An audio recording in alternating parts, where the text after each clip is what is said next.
Good morning student. हमारा plus two business studies का chapter चल रहा है 5.1 संगठन। आज हम कर रहे हैं संगठन का महत्व।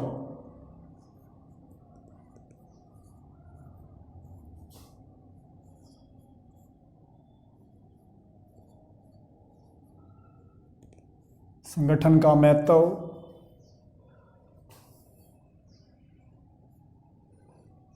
Importance of organising. फर्स्ट है इसमें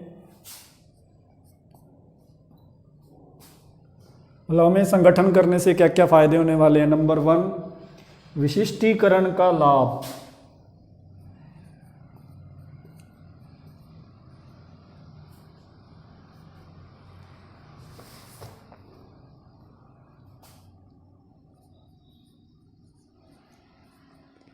विशिष्टीकरण का लाभ।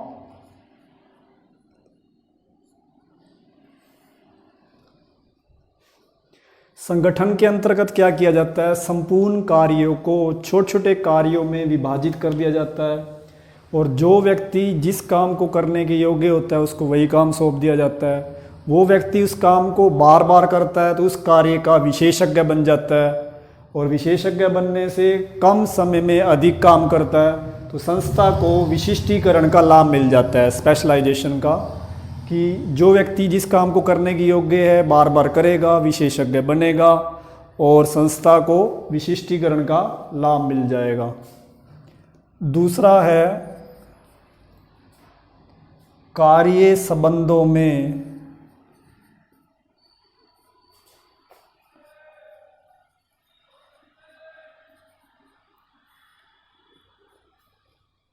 स्पष्टता।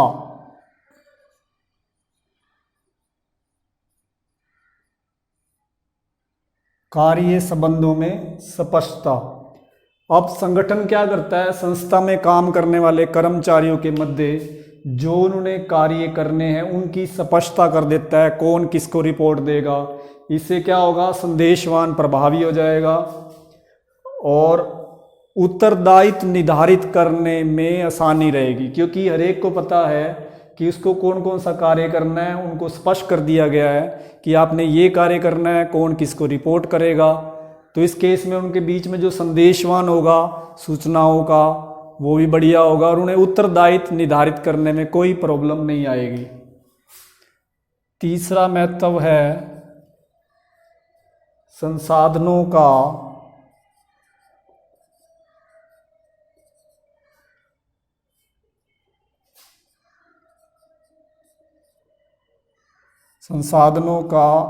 अनुकूलतम प्रयोग।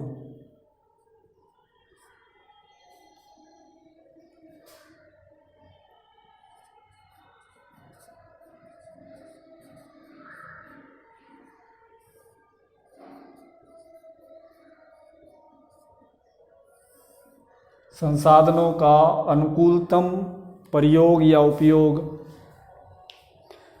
हमारे संस्था के अंदर जितने भी साधन हैं उनका अनुकूलतम प्रयोग संगठन की वजह से ही संभव है क्योंकि संगठन में संपूर्ण कार्यों को छोटे छोटे कार्यों में बांट दिया जाता है। हर क्रिया को एक व्यक्ति करता है तो इससे क्या होता है, ना तो वो क्रिया छूटती है, ना वो कार्य छूटता है और ना वो कार्य बार बार होता है, मतलब 2 बार भी नहीं होता, 1 बार होता है। ना कोई कार्य छूटता है। तो जितने भी संसाधन होते हैं संस्था के अंदर, जैसे आपके संस्था में माल, मशीन, वित्त, फाइनेंस और मानव शक्ति, उनका अनुकूलतम प्रयोग संगठन की सहायता से ही होता है। नंबर 4, प्रभावी प्रशासन। प्रभावी प्रशासन, अफेक्टिव एडमिनिस्ट्रेशन। देखो संस्था के अंदर क्या होता है, जितने भी प्रबंधक हैं उनके बीच में अधिकारों को लेकर हमेशा भ्रम उत्पन्न रहता है कि ये मेरा अधिकार है, ये मेरा उत्तरदायित्व है। तो संगठन क्या करता है, हर प्रबंधक का अधिकार और उत्तरदायित्व फिक्स कर देता है कि कौन किसको आदेश देगा, कौन किसके प्रति उत्तरदायी होगा। तो जब इनके बीच में अधिकारों के प्रति भ्रम खत्म हो जाएगा, अधिकारियों के प्रति जो उनकी समस्या है कि कौन किसका अधिकार है और कौन किसके नीचे काम करेगा, कौन किसको उत्तरदायी ठहराएगा, कौन किसको आदेश देगा, जब वो सारा संगठन के अंतर्गत क्लियर हो जाता है कि किसके कितने अधिकार हैं, कौन कितना उत्तरदायित्व निभाएगा और कौन किसको आदेश देगा, तो इससे क्या होगा, संगठन में प्रभावी प्रशासन हो जाएगा।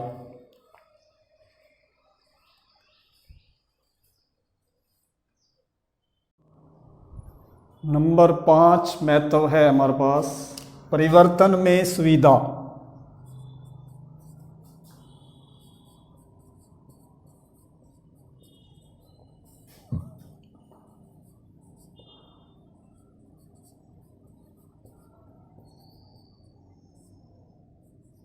परिवर्तन में सुविधा।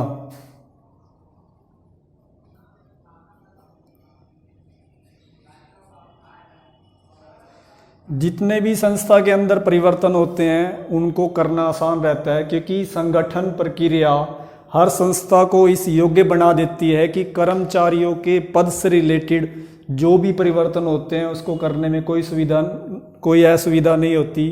जैसे अगर कोई पोस्ट खाली हो जाती है तो उसको पदोन्नति करके, प्रमोशन करके भर दिया जाता है, क्योंकि नीचे वाले व्यक्ति को अपने ऊपर वाले अधिकारी की पूरी कार्य प्रणाली का ज्ञान होता है कि उसका बॉस क्या कर रहा था, तो उसकी प्रमोशन करके उस पोस्ट को भर दिया जाता है। और इस तरह संगठन परिवर्तन में सुविधा लाता है, मतलब कोई परिवर्तन हो रहा है तो उसको सुविधा लाने में बड़ा फायदा करता है। नंबर 6 कर्मचारियों का विकास।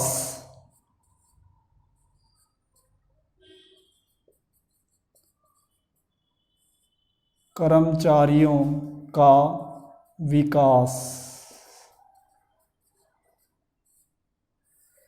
संगठन की सहायता से कर्मचारियों का विकास होता है, क्योंकि संगठन प्रक्रिया के अंतर्गत अधिकारों का हस्तांतरण कर्मचारियों को दे दिया जाते हैं। कर्मचारी इससे स्वतंत्र निर्णय ले पाते हैं और बार बार उनको स्वतंत्र निर्णय लेने से उनके माइंड में नई नई विधियों की खोज करते हैं, उन्हें लागू करते हैं, तो कर्मचारियों का इससे विकास हो जाता है। क्योंकि कर्मचारी को अधिकार दे दिए गए हैं निर्णय लेने के, तो जब वो स्वतंत्र निर्णय ले सकते हैं तो नई विधियों की खोज करते हैं, उन्हें लागू करते हैं और अपना विकास करते हैं। नंबर 7 है विस्तार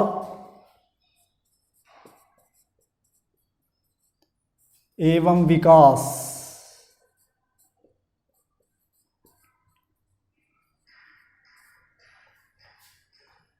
विस्तार एवं विकास। जब संगठन प्रक्रिया के अंतर्गत कर्मचारियों को स्वतंत्र निर्णय लेने का जब अधिकार दिया जाता है तो उनको नई नई चुनौतियों का सामना करने का बल मिलता है। इससे संस्था इस स्थिति का सामना करने के लिए, इस स्थिति का फायदा उठाती है संस्था और अपना विस्तार करती है। मतलब यहाँ संस्था का विस्तार हो रहा है, क्योंकि कर्मचारियों को स्वतंत्र निर्णय लेने का अधिकार दिया गया और उन्होंने नई नई चुनौतियों को सामना करने के लिए सक्षम बनाया गया। कर्मचारियों का विकास हुआ तो कर्मचारियों का विकास का फायदा उठाकर संस्था का विस्तार किया गया। अब विस्तार करने से संस्था की लाभ कमाने की जो क्षमता है वो बढ़ गई। लाभ कमाने की क्षमता बढ़ने से संस्था का भी विकास हो गया। पहले कर्मचारियों का विकास हुआ, फिर संस्था का विस्तार भी हुआ और विकास भी हुआ। तो ये थे आपके संगठन के फायदे, मतलब संगठन करने से क्या क्या इंपॉर्टेंस मिलेंगी हमको।